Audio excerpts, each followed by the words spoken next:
Nawa suriin niyo po kami, ang aming sarili, at suriin niyo ang pakikitungo namin sa aming kapwa sa mga bagay may kaugnayan sa paggawa, sa sipag, at sa katamaran. Proverbs 6:9-11. Hanggang kailan taong tamad mananatili sa higaan? Kailan ka babalikwas sa iyong pagkakahimlay? Kaunting tulog, bahagyang idlip, sandaling pahinga at paggalukip-kip, samantalang namamahinga ka, ang karahirap ay darating na parang armadong magnanakaw upang kunin ang lahat ng iyong kailangan. Ang tamad. Lord, salamat po dahil kayo Diyos na masipag at Diyos na nagtuturo ng kasipagan. Nawa suriin niyo po kami, ang aming sarili, at suriin niyo ang pakikitungo namin sa aming kapwa sa mga bagay may kaugnayan sa paggawa, sa sipag, at sa katamaran. Imulat niyo po ang aming isip sa maganda mong layunin para sa amin at kung paano ito matutupad. Patuloy niyo po kami pakalinisin, pagpalain, at ngayon,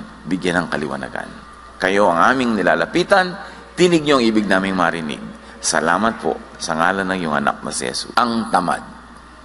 Kayo ba ay tamad? O baka may mga kamag-anak kayong tamad? Kasambahay na tamad, asawang tamad, anak na tamad, magulang na tamad. Problema talaga yung tamad. Proverbs 26:13-16. At suriin natin kung bakit kalaban ng kabanalan ng katamaran. A sluggard says, there's a lion in the road. A fierce lion roaming the streets. Ito ang tamad, marami siyang dahilan. Ayaw lumabas para magtrabaho, puro excuses. As a door turns on its hinges, so a sluggard turns on his head. Kung paano lumalapat ang pinto sa hamba, ang batuga naman ay sa kanyang kama. Alam niyo yung hinges, yung mga hinges ng pinto, ikot lang ng ikot pero walang nararating, nando lang siya lagi. At ganoon daw ang ulo ng isang taong tamad, pabiling-biling lang sa unan, laging nakahiga. Nakalapat siya sa kama. A sluggard buries his head in the dish. He is too lazy to bring it back to his mouth. Noong unang panahon, lalo sa Middle East at maging sa ating bayan, ang pagkain ay salo-salo. Yung parang boodle fight. So nakatumpok lang yung pagkain, sama-sama yung rice nila at saka yung mga ulam. Arabic food yan eh. Arabian food yung ganyang style of eating. So yun daw mga tamad, pag inilubog nila yung kamay nila doon sa tumpok ng kanin, hindi na nila maangat pabalik sa kanilang bibig. Nakakatulugan na ganon. In other words, wala silang natatapos. Ayaw nila mahirapan. A sluggard is wiser in his own eyes than 7 people who answer discreetly. At may isa pa na ugali ang mga tamad, they have very strong opinions. Alam nila.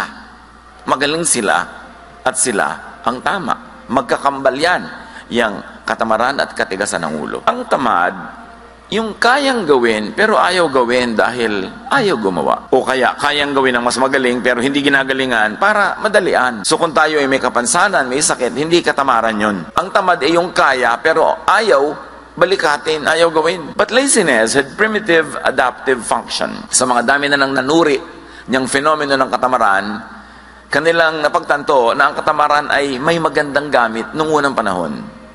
In primitive societies, konti pa lang ang tao, mamitas ka lang ng bungang kahoy, kakain ka na, hanggang dumating yung development of hunting, na kung meron kang nahuli, kakainin mo ng maraming mga araw yon, hindi mo kailangan sobrang magtrabaho. In fact, hindi ka dapat sobrang magtrabaho, kasi noon, pag naubos ang energy mo, hindi ka magsusurvive. May masasalubong kang mga wild animals sa daan, o may mga wild people, kailangan mong lumaban, you should conserve your energy. So, laziness had a primitive adaptive function, and one of that is to conserve energy for competing for scarce resources and for fighting or fleeing enemies and predators. Pero nung natapos na ang panahon na yon, primitive times of survival, na ang mahalaga lang sa tao ay kumain, wala nang iba, yung katamaran dapat na-outgrow na. Pero yung mga katamaran ng unang panahon na yun, it's because the creature that extends less energy on a day-to-day basis had a better chance at survival. Napaka-importante yun, yung least effort approach. But the least effort approach in modern times, in developed societies, will be very disadvantageous. Ang kailangan na to conserve energy is not to be tamad, but good planning. Good planning, not laziness, is now the best energy conservation scheme. Kaya sabi sa Proverbs 21:5, which obviously was written when society was already developed, the plans of the diligent lead to profit. So kung gusto mo magtipid ng energy, hindi na katamaran ngayon. Dapat magaling ka magplano. Para walang sayang na oras, walang sayang na investment, walang sayang na pagod. So, nung primitive times, yung katamaran was to achieve more with less effort. So there was a good time for it, but the Bible says for everything there's a season and a time for every matter under heaven. Hindi ko mo good nung primitive times, good na as civilization developed. Kaya sa 2 Chronicles 26:15, we see Uzziah inventing large arrows and catapults, effectively using less human power. Habang na-develop ang mga kabihasnan, na-develop ng mga tao ang mga kasangkapan, tools, to make more work with less effort. Now, may function talaga ang katamaran lalo noon to focus on immediate rewards. People then lived on a day-to-day basis. Wala silang balak mag-elementary, mag-high school, mag-college. Walang ganun. Kailangan lang mag-survive ako until tomorrow. Huwag ako makain ng mga wild animals o huwag ako mahuli ng mga wild people around me. And because of that, because people lived on a day-to-day basis, laziness does not look far out for future rewards. Dapat now na. Kaya yung mga tao na primitive pa ang utak o nasa primitive mode of thinking, walang plano yan sa future. They only want immediate pleasure. Kaya meron nagkaroon ng konting pera, one day millionaire, gagastahin lahat, sobra-sobrang kaluhuan, hindi bali na maghirap uli next week, nangungutang na naman. At yan ang problema mga kapatid, may mga tao na nasa modern times na tayo, nasa kuweba pa ang utak. Kaya hindi sila kasundo ng mga taong nasa ngayon na present na yung utak, tapos yung kapatid mo nasa kuweba yung utak. Hindi iniisip yung future. Pag nagkapera, sarap agad. Pag merong pleasure, pwede nang gawin ngayon, hindi bali na bukas. But as livelihood turned from gathering, hunting, which was immediate, to agriculture, laziness had become a liability. Kasi sa agriculture, magtatanim ka sa tamang oras. Pag nahuli ka, may iiwan ka ng mga ulan, mamaya, hindi lalaki ang yung tinanim. O nagtanim na yung mga katabi mo ng palay, ikaw nahuli ng 1 week, so mauuna sila ng 1 week ng harvest, ikaw mahuhuli ng 1 week, lahat ng daga at peste sa buong bukid, dahil yung palay mo na lang nandun, sa'yo pupunta. Kaya nung na-develop ang agriculture na iba ang mode of, kaya yung nagtatalo yung offering ni Cain at ni Abel, agricultural product, not hunting product, mas malalim na usapin yun. It was a conflict between settled agriculture and the hunter-gatherer culture. Obviously, at the time, that issue was already being debated upon in the minds of the ancients. At naka-embedded yan doon sa mga kwento. Kailangan lang meron kang tool to see it, that it is happening. Kaya sabi sa Proverbs 24, sluggards do not plow in season. So at harvest time, they look but find nothing. So pag hindi ka nagtanim sa panahon, hindi ka aani sa panahon. Hindi pwedeng nahuli ka ng 3 buwan sa pagtatanim, tapos sa anihan, aani ka rin. So kailangan may planning. Hindi ka na pwedeng tamad nung na-develop ang mga communities. Settled kind of life, hindi yung nomadic. As humans became more and more dependent on controlled production like agriculture and livestock, naging malaking weakness and disadvantage ang laziness. Na nung primitive times was a virtue. Pero ang problema, may mga lipunan at may mga tao at individuals na hindi nag-grow yung mind from that kind of thinking. Kaya marami mga settlers sa iba't ibang mga bayan, dayo sila sa isang lugar, tapos may mga katutubo doon, ang reklamo nila lagi yung mga katutubo daw tamad compared to the settlers. Kasi iba ang mentality ng katutubo, hunter-gatherer. Yung settler, agriculturist. So magkaiba ang mentality nila. Kaya hindi sila nagkakasundo sa ganung mga bagay. But as society developed, and as biblical culture developed in its own context, the Bible began teaching diligent, timely, and industrious work. And since then, walang lingon-likod, tuloy-tuloy ang pagtuturo ng Biblia sa sipag. Ano ang mga palusot at drama ng mga katamaran? At ang sagot mula sa Bible, isa doon yung mga tamad, lagi nilang sagot, di ko alam. Di ko alam yan eh. Ibig sabihin nun, ikaw na lang gumawa. At marami ngayong mga tamad, tabi-tabi po, nuno. Gadget lang, hindi maon. Tatawagin ng anak, tatawagin ng apo, tatawagin ng kapitbahay. Di ko alam yan eh. Hindi ko alam magawa ng TV. Hindi ko alam magawa ng computer. Hindi ko alam mag-Facebook. Alam niyo po, isip tamad yon, tabi-tabi po. Hindi ko mo matanda na tayo, hindi na tayo matututo. Pag-aralan. Kasi kailangan kasabay ng panahon ang paglago ng ating isip. Yun naman ay kung gusto nyo sumabay sa technology. Kung ayaw nyo naman, walang pipilit sa inyo. Pero hindi pwedeng gusto nyo mag-technology tapos laging ibang gumagawa. Learn it. Because that kind of mentality is a carryover of a primitive thinking and excuse. So ganyan sa mga gadgets, ganyan sa mga electronics. Sabi ng Psalm 25, 4-5, show me your ways, Lord. Teach me your paths. Guide me in your truth and teach me. The general idea here is to be teachable. And what does it mean to be taught? It is to be taught something new. Because you have that. Don't need to be taught something old. So, pag teachable ka, willing ka laging alamin ang bago. Kaya, ang sabi ng iba, techie is the new sexy. Nung araw na primitive ang society, kailangan mo ng muscle para ipagtanggol ang mga babae sa mga leyon, sa mga tribal war. Sexy daw yung maraming muscle. Pero ngayon, ang sexy guys daw yung magaling sa techie. Yung alam niya mag-photoshop, yung alam niya ganito yun, magpalipat-lipat, yun na daw ngayon ang kakit-akit na karunungan.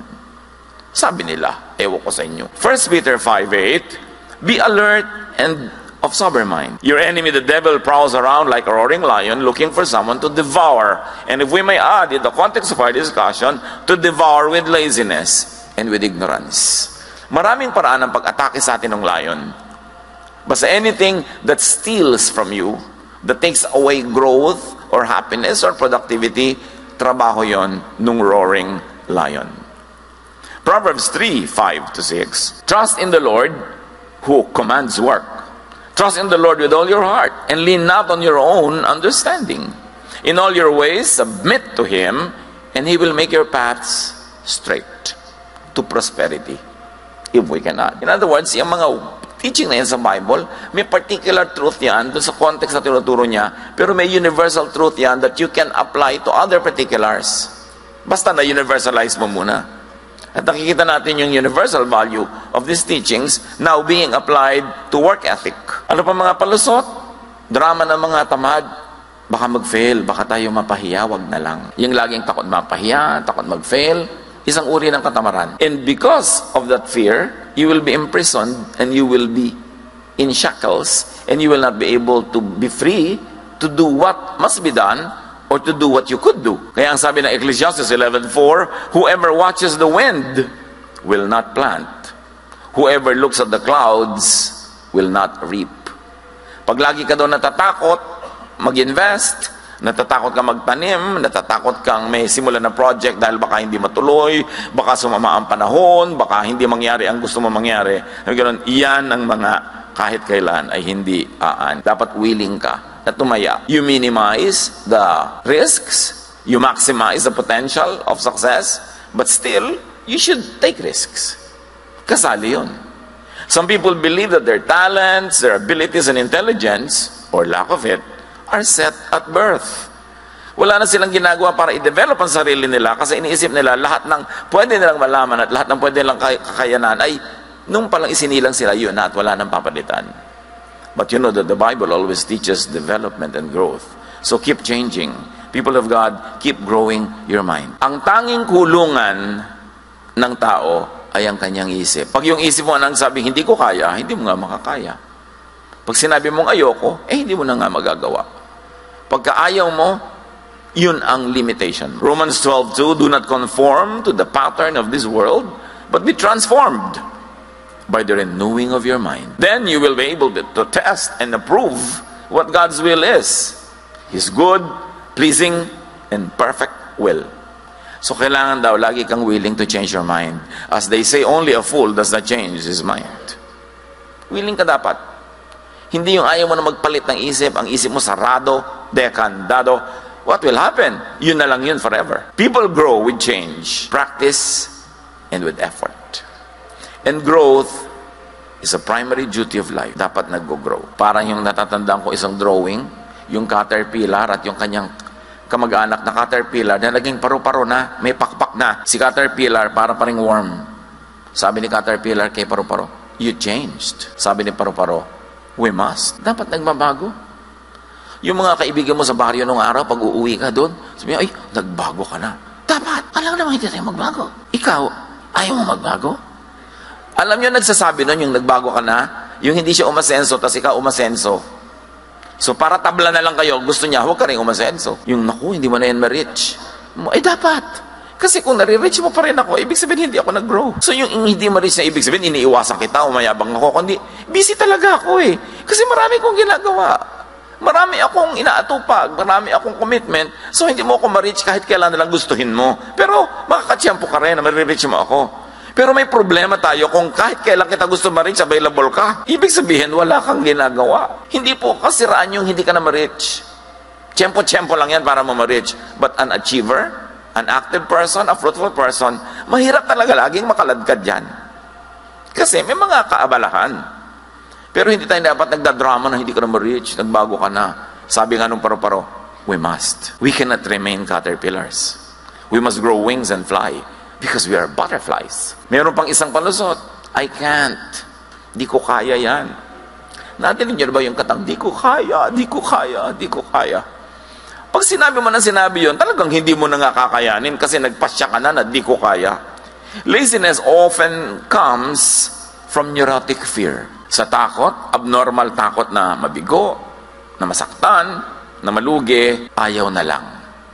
Namimili yung between the classical fear na flight or fight. Pagka man natakot ka, anong gagawin mo? Tatakas o lalaban? So maraming tamad, tumatakas na lang kaysa lumaban.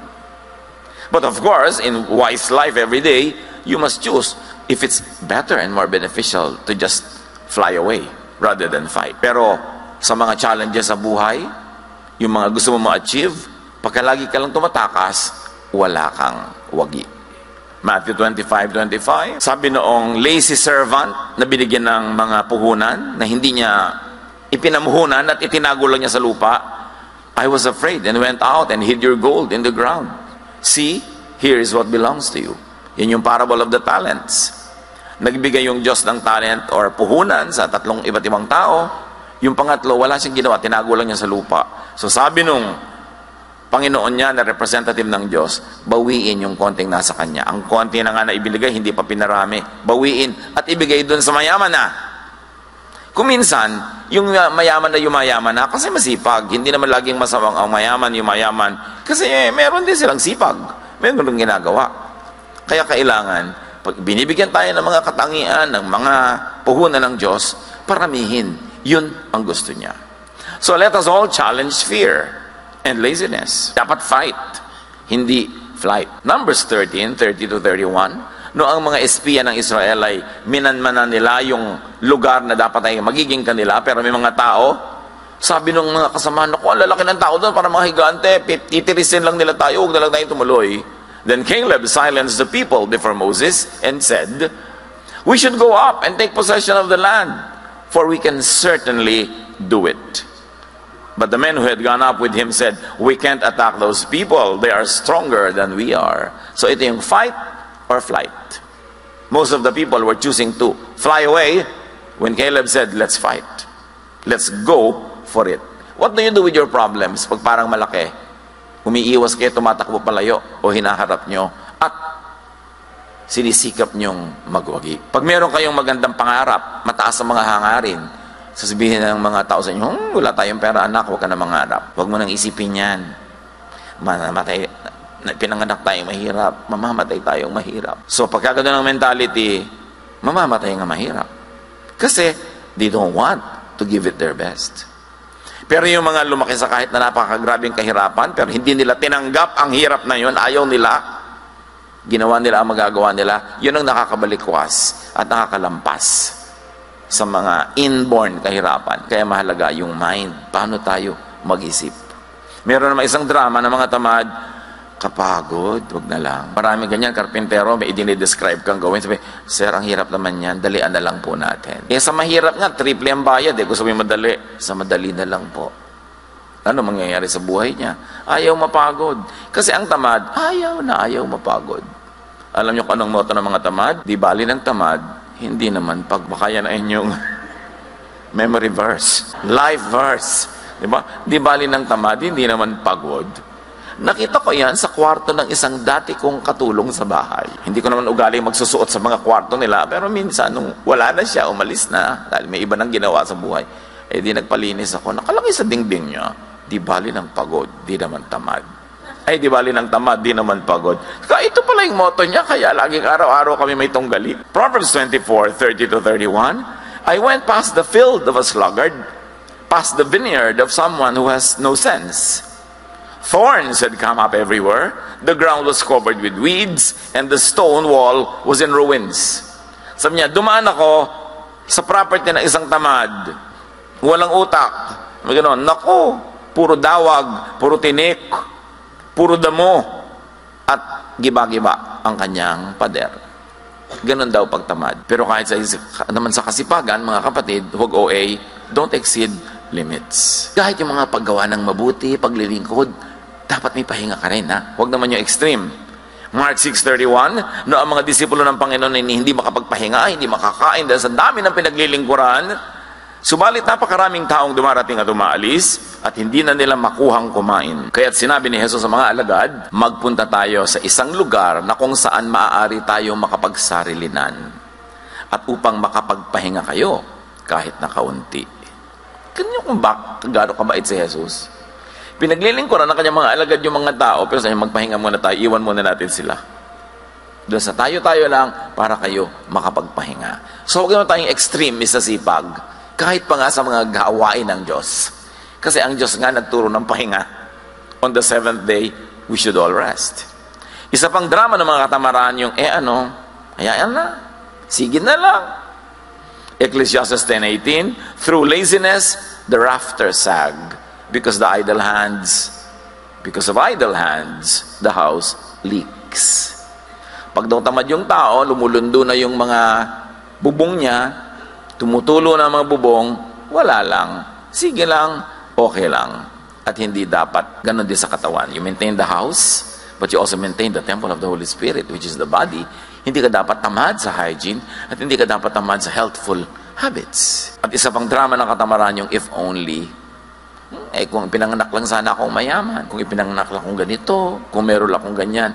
It's not what you do not have that should define you, but what you can have, even though you did not have it before. Ecclesiastes 11:6, sow your seed in the morning, and at the evening let your hands be not idle. For you do not know which will succeed, whether this or that, or both will do equally well. Sabi niya, alam niyo, hindi niya naman alam kung alin sa mga itinanim niyong tutubo, alin na mamumunga, so dami-damihan niyo ang tanim. Iba-ibang pananim, mag-diversify ng konti, kasi hindi nyo alam kung alin ang mapagpapala. So, increase your chances at success. Isaiah 43:18, forget the former things. Do not dwell on the past. Huwag ka na magpatali sa mga hindi nangyari noon, sa mga hirap mo noon, sa mga kung ano-ano, atupagin mo yung now at yung future.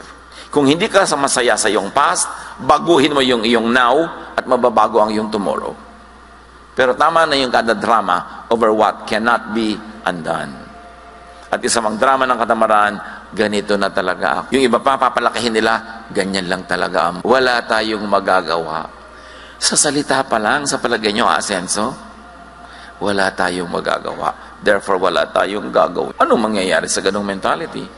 Proverbs 28:19, those who work their land will have abundant food, but those who chase fantasies will have their fill of poverty. Yun daw ang hinahabol ay guni-guni, pangarap lang pero walang plano, kahirapan ang susunod dyan. Ganyan ang gambling, ganyan yung easy money, ganyan yung mga kung anong racket. Huy, sumali tayo dito, sa 3 buwan lang, magta-times 10 ang pera natin. Hindi, pera nila ang dadami, hindi yun sa'yo. Huwag kang maniwala sa ganyan. When it's too good to be true, 99.99%, it's not true. Ang lagi nyo itatanong, at lagi ko pinapaulit-ulit sa mga nagiging biktima ng mga kung anong racket. Nag-i-invest, nauubos ang pera, pati gintong ngipin, binabakbak para invest. No? At idadamay siyempre mga kapatid, mga kaibigan. Kaya mamaya sila nag-aaway at nagsisisihan. Ang isipin nyo lang ganito, kung talagang kikita tong scheme na to, pag may nagpupunta sa'yo, nag-aalok, alam mo kung talagang kikita yan, ba't di mo ilok sa mga mag-anak mo? Bakit sa akin? Bakit? Love mo ba ako? Hindi naman tayo magkakilala, hindi mo ako love. So bakit mo ako gustong kumita? Ba't hindi yung mga mahal mo sa buhay ang pakitain mo? Ganito lang ang isipin mo. Pag kami nagbibigay sa inyo ng kung ano-ano mga investment, huy, alam mo, kikita ko dito, ba't di ikaw? So dinami-rami lang mag-anak mo ng father side, mother side. Tapos ka mag-anak ng asawa mo, mother side, father side. Bakit hindi sila? Ba't sa akin? Yun lagi nyo itatanong para hindi tayo nauuto, mga kapatid. Pag parang napakaganda at kaakit-akit ang inaalok, ang itanong mo lang, love ba niya? At kung hindi kanya love, magduda ka. Bakit niya sa'yo ibibigay? So yan daw mga fantasy ang hinahabol, yan ang sumasadsad sa pagdarahop. Kasi hindi plano ang kanilang scheme para makaahon sa buhay, kundi pangarap at guni-guni. 2 Thessalonians 3:11-12, we hear that some among you are idle and disruptive. They are not busy.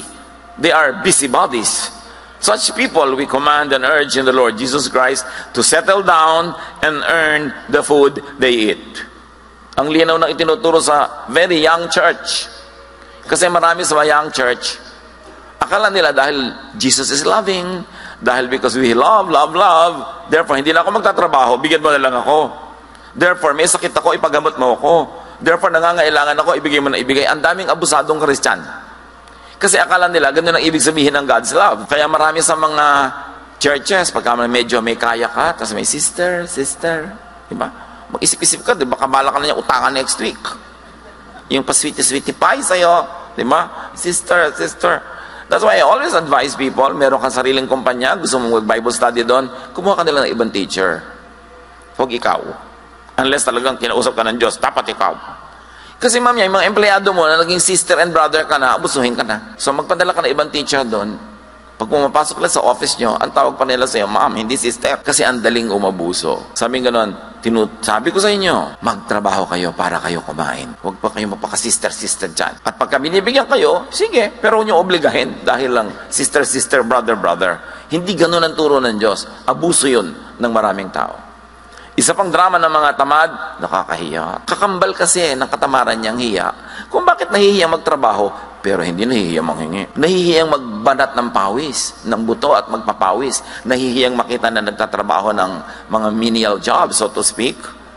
Walang menial job. Pagka pinagtrabahuan mo yung kinita mo, napakarangal nun. Pero yung mga tamad, nahihiya pag marangal ang ginagawa, pero hindi nahihiyang manghingi. Sabi nila, nakakahiya. Proverbs 4:23, above all else, guard your heart, for everything you do flows from it.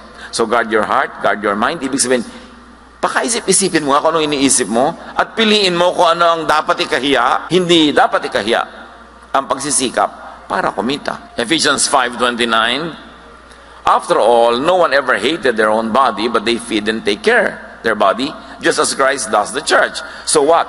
We have to take care of our body, we have to feed our body mula sa ating pinagpaguran.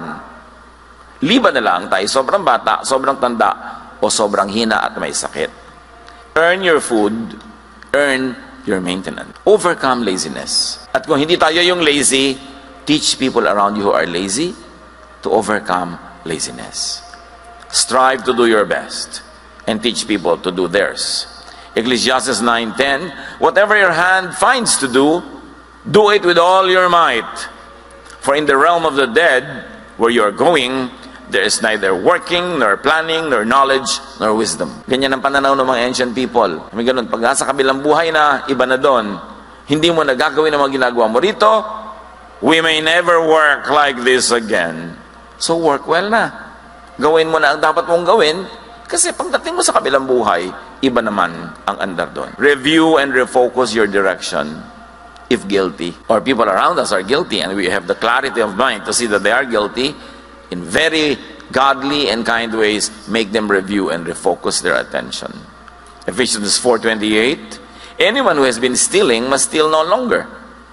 And let's apply it and extend it. Anyone who has been begging, anyone who has been asking, must not do that anymore, but must work, doing something useful with their own hands, that they may have something to share with those. So ang itinuturo dito, make your ambition to earn enough for yourself and to earn more than enough so that you will have something to give to people who cannot, on their own situation, earn their keep. At mga kapatid, value your work. Yung mga iba, naku, Monday na naman, may pasok na naman. Mag-resign ka. Naku, pasok ka na naman. Di wag ka pumasok. Hirap ka mag-apply dyan. Tapos nung natanggap ka, puro work naman. Pag binibigyan ng work sa trabaho, make it your privilege. May mga waiter na pagka mga medyo gabi-gabi na, ayaw na mag-serve, mga tamad na. O di, magsara na kayo. Gusto nyo malugi yung honor nyo para hindi na kayo kumita. Yun ang dapat may malasakit ka kung empleyado ka. Kasi yung Alam nyo ba na may mga dakila namang tao that they keep their business only to keep their employee? Hindi naman lahat dahil para lang kumita. Meron din silang kawawa ng mga empleyado, tuloy natin kahit ang liit-liit ng ROI natin dito. May mga ganun. Mahalin nyo ang trabaho. Value your work. Because work is a gift from God.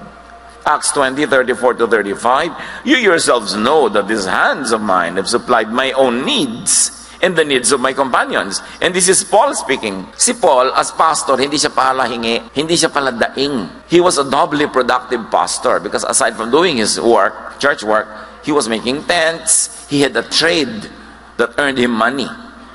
So hindi siya yung paladaing, palahingi, lagi na lang nagpaparinig. Hindi ganon. Sabi niya, kailangan, nakikita nyo, pinagtrabahuhan ko ang mga kinakain ko. At nagpapakain pa ako ng mga kasama ko. In everything I did, sabi niya, I showed you that by this kind of hard work, we must help the weak. Remembering the words of the Lord Jesus himself, it is more blessed to give than to receive. So mga kapatid, produce surplus as much as God enables you. So you'll be able to give. But rest well and rest enough. Kasama ng tunay na trabaho ang pahinga. Kasi pag hindi ka nagpahinga, bukas yung trabaho mo walang kwenta. So dapat nagpapahinga ang tao. Hebrews 4:10, for anyone who enters God's rest also rests from their works, just as God did from His, to be able to work again. Ang matalinong employer gives enough time of rest kasi quality ang trabaho ng kanyang mga workers. If not coming from genuine love, at least you must be wise that a rested worker works better. Overcome laziness and keep track of your improvements and progress. Hebrews 6:12. We do not want you to become lazy, but to imitate those who, through faith and patience, inherit what has been promised. And this is spiritual and practical laziness being discussed here. So, sabi nga nila, be sipag. Kailangan masipag tayo. Don't be tamad. Proverbs 19:15, ang taong tamad ay laging nakatihaya, kaya siya'y magugutom, walang panlagay sa sikmura. Take note, meron din mga laging nakataob, kasi nakataob sila mahiga. So ano lang yan? Figure of speech. May mga tamad, lagi na lang nagpapahinga, hindi naman pagod. Bakit pahinga ka ng pahinga? Teach the lazy to be sipag. Huwag konsentihin. Huwag premyohan. At dito magaling ang maraming ina sa bayang Pilipinas. Nagpe-premyo sa mga anak na tamad. At ang pinarurusahan, mga anak na masipag. Anak, kawawa naman yung kapatid mo. Nakabuntis. Ipadoktor mo yung nabuntis. Ikaw magbayad sa panganganak at sa gatas at sa pag-aaral, anak, hanggang mag-college. Kawawa ang kapatid mo. Gusto sabihin, inay, sa akin, hindi kayo naaawa. Tamad yung batugan na anak nyo, lagi na lang yun, laging pinagdidilhensya sa akin. Nakaprenda na ang kaluluwa ko ka. Tutubos yan sa anak nyo, sa preso. Ang gusto pa, magandang motor. Ang cellphone, gusto pa, latest. Wala namang kita. Pero maraming ganun magulang. Laging binabakalan yung matinong anak para doon sa mga anak na batugan. No, that is not godly. Proverbs 6:6-8, go to the ant, you sluggard. Consider its ways and be wise. It has no commander, no overseer or ruler, yet it stores its provisions in summer and gathers its food at harvest. Sabi, sa langgam lang, pwede na kayo matuto eh. Ang sisipag nila. So dapat ganun din ang tao. Higit pa ron. Reward kasipagan, do not reward katamaran. Kaya maraming tamad kasi maraming konsentidor. Subukan yung magutom yan pagka hindi talaga nagtrabaho. Pero lagi natin sinasagip sa mga pagkakalunod nila na sila naman ang tumatalon sa tubig. Lagi nating inililigtas sa mga problemang sila ang gumagawa. Lagi nating inilalayo sa mga pagsisingil sa kanila na mga inutangan nila. At ang ating ipinapahamak, ginagasgas, inaabuso, yung matitinong miyembro ng ating pamilya. That is not godly.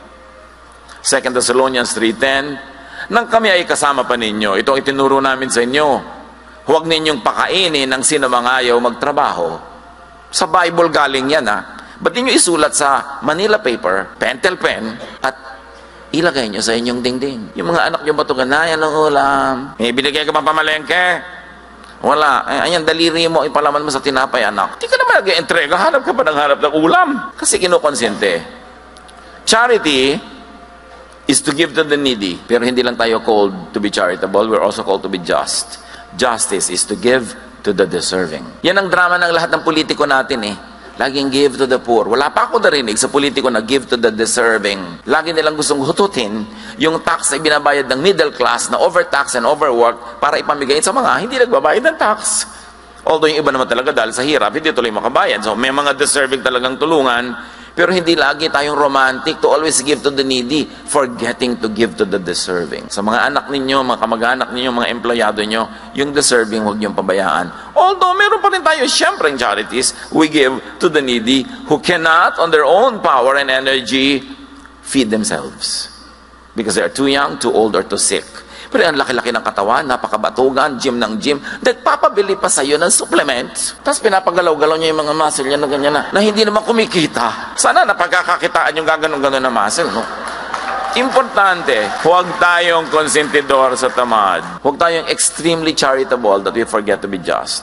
Ecclesiastes 7:18, whoever fears God will avoid all extremes. Father, teach us to be balanced in our thinking. Sa pagbibigay namin sa needy at sa worthy. Sa aming pagkita at paggastos, maging balanse ang aming isip. At lagi namin pahalagahan ang sipag. Tumulong kami sa tunay na nangangailangan at hindi kayang tulungan ng mga sarili nila. Pero turuan mo kami, Lord. Magturo din ng disiplina sa mga tatamad-tamad lang, kaya walang makain. Teach us. Pagbulay-bulayan natin mga kapatid ang application nito sa ating mga pamilya and workplaces.